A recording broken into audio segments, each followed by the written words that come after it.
You are tuned in to On Air with Chris Janafel. Welcome back On Air with Chris Janafel as we continue our Player Spotlight series with the 2020 NFL Draft Class, and I'm now joined by Malik Haynes, the stout 335-pound defensive tackle out of Southern Illinois University. Malik, I appreciate you taking the time to chat this morning, man. How's everything going? Thank you. Everything's going great. I actually just finished some class work, trying to wrap up graduating on time in May. So, just finishing that. Well, certainly a busy couple of months for you as you got the NFL Draft next month and then graduation in May. Before we talk about your Southern Illinois career, Malik, let's start off by talking about the draft process itself. Luckily, you were fortunate enough to have your pro day held in Carbondale because, as we know, it was only a day or two after your pro day when the coronavirus outbreak caused many things to shut down, many things to get suspended. How do you think you performed at your pro day, and do you by chance have any of the official numbers that you recorded? Yes, I do actually, but me, I think I did pretty good, for 5'11", 335 nose guard, I think I did pretty well. I came in, I did a lot of training at EFT, for sports performance gym in Highland Park, Illinois. That was great, that process for me was, training to work out for these NFL scouts. That was really, it was exciting. It was an exciting feeling. Couple numbers that I posted. I had a 5'3", overall 40. My first 10 split was 189. I had a vertical jump of 25, broad jump 8 feet. My shuttle was 506, and my 3 cones was 803. My hand, with how big my hand was 9 5/8. Arms 31 1/4 wingspan, 73 and a half. My bench press 29 times, and those are the official numbers from my pro day. Yeah, and a lot of those numbers kind of indicate more so for like offensive and defensive linemen, it's how explosive you could be. It's not necessarily the 40-yard dash that matters. It's that 10-yard split. And for you to post that 1.8 10-yard split, I mean, that kind of just shows the explosiveness that you have off the line of scrimmage. What was the drill that you're most eager to perform at your pro day? Was it that 40-yard dash? Was it the bench press? What were you most eager to show teams in attendance that you're capable of doing? The biggest drill I was, excited to do was the L drill because working with my trainer, Dylan, we practiced that so much on how, to stay down and, when changing direction, not, letting your foot, get away from you. It's all about, staying low and driving out. And, we repped that L drill so much that, I was excited to do it when the time came. And, my first time when I ran it, I made it through smooth. At the pro day, it was real fluent, real, smooth and just very good. Absolutely. And Malik, back in January, you were able to participate in the Dream Bowl, a college football all-star game specifically for some of the top small school college football players in the country. What was that experience like to be able to put on the Salukis helmet one last time in an all-star environment? And like how I just asked you for the pro day, what were some things that you wanted to show the teams that you're in attendance of capable of doing? I mean, this is an actual football game as opposed to the pro day. You're kind of just showing off your athletic ability. Being able to play in one last college football game in an all-star environment. What was that entire experience like at the Dream Bowl? My experience at the Dream Bowl was phenomenal. Having one last time to put on that Saluki maroon helmet, it was kind of bittersweet. But, just being out there, in Salem, Virginia, getting the opportunity to showcase, my football skills in front of NFL scouts and CFL scouts as well. That whole process, meet new people from different teams, only having limited amount of practices, to learn plays and jump right in. That just shows like NFL scouts like how quickly you can learn, and like just I was able to show that like I can play football. Like playing defensive line is what I do. Like football is eat, sleep, think football. I mean, I just wanted to show those scouts that, this small town kid from Chicago, from the west side of Chicago, I got a chance. Like, I just want to show them that I could play ball. That was really it. So me going out there and strapping it up one last time, it was fun, but I had to, I had to think bigger, like I had to go out there and perform and put my all into what I was doing out there because I wanted to stand out, find some type of way to make myself stand out. Well, and it certainly sounds like you did just that, not only at your pro day, but at the Dream Bowl as well. And then obviously you see your measurements, 5'10", 335 pounds. And, I was able to catch some of your tape on the internet. And, the force that you bring to the defensive line, certainly impressive. And there's quite a few playmakers on that Salukis defense. So for you to be able to kind of separate yourself, that kind of says a lot about you as a player as well. Now, Malik, whether it was throughout the past couple of years at Southern Illinois or you had a couple opportunities at the Dream Bowl as well as the Southern Illinois Pro Day to get in front of some NFL scouts and personnel decision makers. Who are some of the teams that you've met with, and what has some of the feedback been like that you've received? Well, at the Dream Bowl, I talked to the Baltimore Ravens. I talked to the Chargers, the LA Chargers, and I talked to the Cleveland Browns at the Dream Bowl. After my pro day, I talked to the Ravens again. Like I said, I just wanted to, show those guys that, what I can do, like put out good plays on film and, just show them that I'm a force to be reckoned. Like I can really play ball, and that's all I really know is just to play ball and make plays and be a great teammate. So that was pretty much what I was trying to do while, at the combine. Well, not the combine, at the pro day and at the All-Star game. Just show those guys what type of person I am, talking to them, trying to network and exchange numbers and emails and stuff like that, just so I can, try to get myself in the door, get a foot in. Again, we're chatting with 2020 NFL Draft prospect, the defensive tackle out of Southern Illinois University, Malik Haynes. And Malik, talking more about your journey, you're from the west side of Chicago, as you alluded to. Your senior season, you recorded 90 tackles, 20 tackles for loss, 5 sacks, and that's, of course, your high school stat sheet back in your senior year. You also led Raby to its first ever playoff victory in school history. What was the recruiting process like for you coming out of Al Raby High School, and why was Southern Illinois the best fit for you?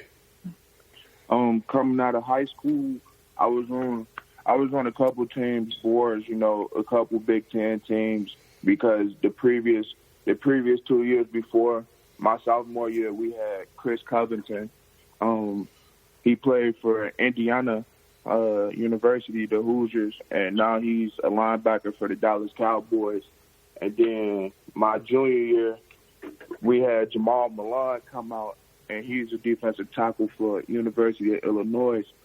So it was like, those guys, I played with those guys since my freshman year, and, like, I had to work as hard as they did because, for me, I'm a bit under height. So my recruiting process, a lot of teams passed on me because I wasn't tall enough. I didn't pass their eyeball test.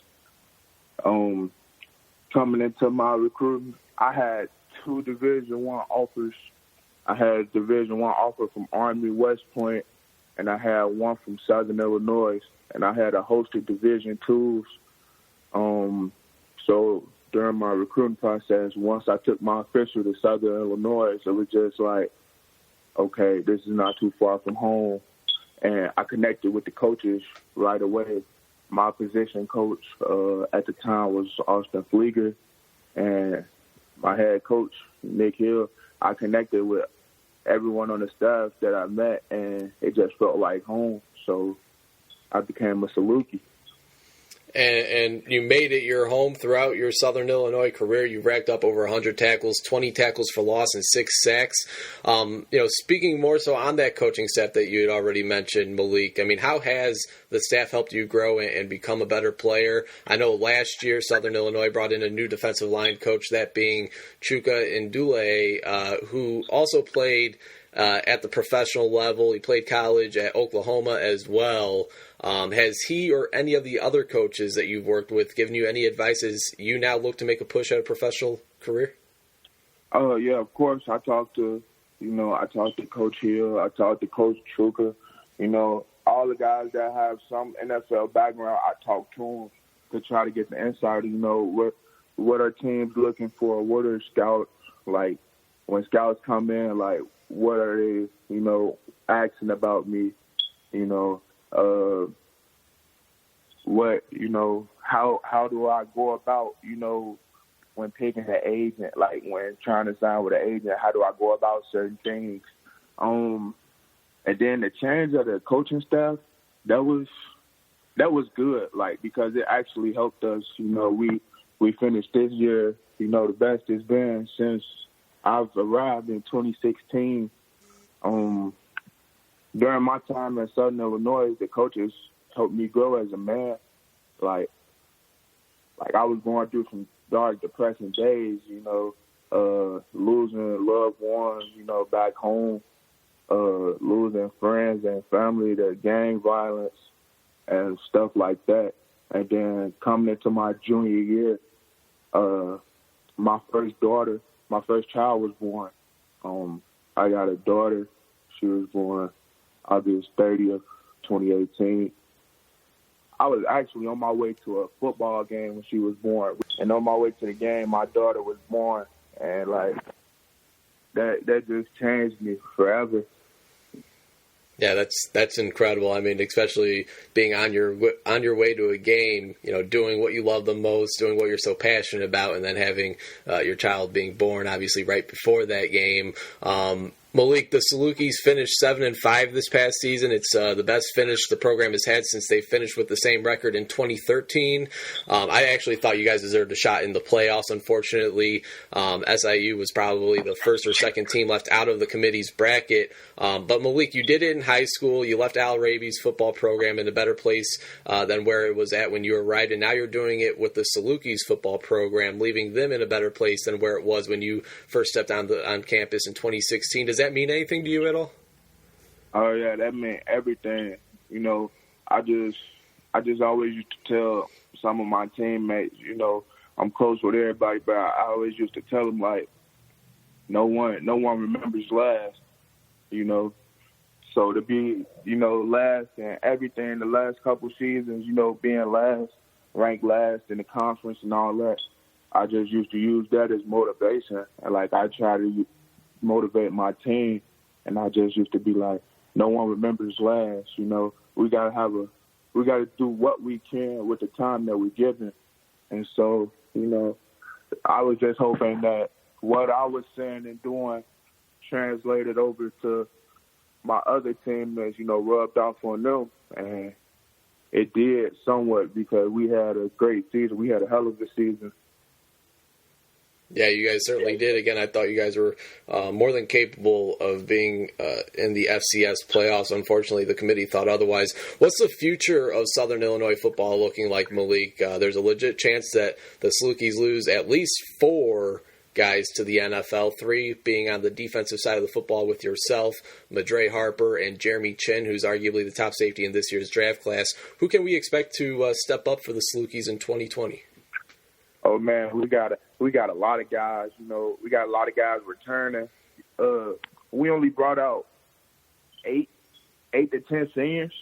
Out of the team being 105. We've only brought out 8 to 10 seniors. So it's like they're returning a lot of people. A lot of people that's been playing under Coach Petrino since last year, and I feel like, Quay Brown, another safety, Bryce Notary, a linebacker, Joseph Patterson, another safety, Anthony Knight, Jordan Burner. Basically everybody that's returning, they're going to have great years, and I can feel it. Saluki defense is going to be number one in defense this year, and I can feel that too. A few more questions for Malik Haynes, the standout 335-pound defensive tackle out of Southern Illinois University, 2020 NFL draft prospect. And Malik, when did you realize that you had a legit shot at furthering your football playing career at the pro level? I'm sure it's always been the dream, but when did you realize that you had a legit shot and that the dream was there in reach? I always dreamed about it. That was one thing I dreamed about as a kid. I always used to tell my mom that I'm going to be in the NFL. I'm going to buy you a big house. I'm going to get you a big car, nice car, stuff like that. But when I finally realized that I had a legit shot, it was my senior season. And, we was going out to practice for warm-ups on the field. And the Detroit Lions had a NFL scout there. And, I was off to the side doing some individual stretching before everyone else got out there. And the scout looked at me, looked at his pad. It was like, hey, 90, I like what I seen from you on film. Keep it up. And when he told me that, I just felt like, hey, somebody's always watching, So I felt like once that happened, it was like, yeah, someone's watching me.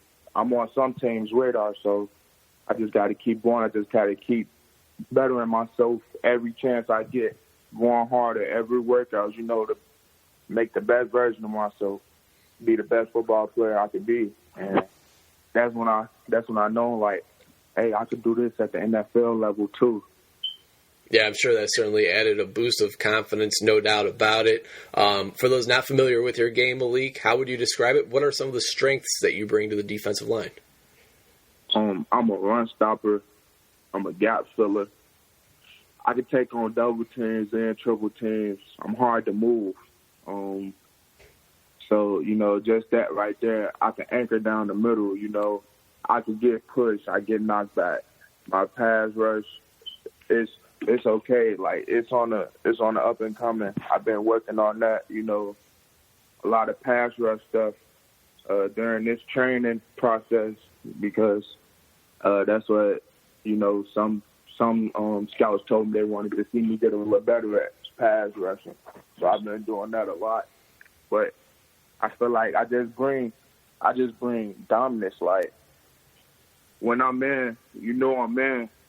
Like, I'm gonna make something happen regardless. Whether if it's opening up, freeing it for one of my teammates to make a play. I'm always a team player. I'm gonna do whatever it is that needs to be done just to, help us secure a win or do what must be done. Now, I won't ask you to compare yourself to anybody, Malik, but who are some NFL guys that you like to watch and take bits and pieces of their game and add it onto your own? Warren Sapp for one. Reggie White. I watch Aaron Donald a lot. I try to implement some of the things he does. J.J. Watt got a few moves that I, tried that I just implemented into my game. But really, really, Warren Sapp, really, because just the way he's built, the position he played, we play the same position, similar built, similar size. I watch a lot of the Tommy Poe, too. Those guys right there, they really showed me, like, that playing nose guard and playing, defense tackle, they can play anywhere on the line, but at nose guard, you gotta be a bad man. You gotta come out with bad intentions all the time. Like, you gotta be violent.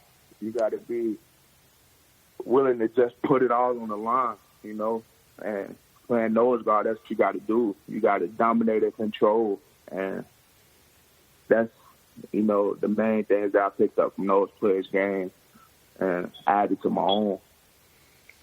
Certainly some of the best to have ever played in the NFL, no doubt about it. Obviously, Warren Sapp, Pro Football Hall of Famer, Aaron Donald, certainly on his way. And then even Dontari Poe, a former All-Pro himself, actually just signed with the Dallas Cowboys a couple of days ago. Certainly still one of the better defensive tackles, nose guards in the league. Final question for you, Malik, and then I'll let you go. Let's say we have all 32 NFL general managers. They're listening to this very interview. Why should they want the defensive tackle, the nose tackle out of Southern Illinois University, Malik Haynes, a part of their team?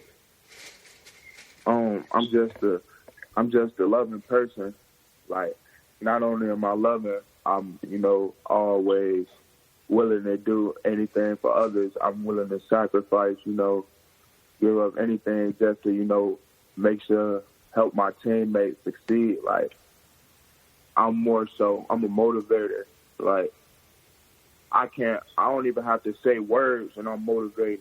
I could lead by example, It's a lot of things that I can do with, helping the team.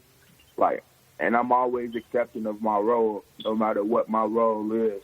If the coach told me he needed me to pass out water, I could do that. Like, I'm just one of them people that, like, I'm going to do what I need to do to help the team, within my role. Like, even if it's to take on a bigger role, try to pump people up, do all that, I can do that. But I'm just more so a role player, I do what needs to be done, and I don't need any, praise and accolades for what I do, because everything I do it from the heart. And I'm just one of those type of people that you can always count on me. I'm going to stay consistent. I'm going to be dependable. I'm going to be reliable. So, well said. Well said. I mean, you're dependable, you're reliable, and your 4 years at Southern Illinois University, no doubt about it. When the coaches asked you to do the dirty work, you did it, no question about it. And now here you are on the footsteps of the NFL. We are less than a month away from the start of the 2020 NFL Draft. Malik, congratulations on all the success, and we're really excited to see where you land here again in less than 1 month. Again, congrats on all the success, Malik, and wishing you all the best. Thank you so much. Thanks for having me.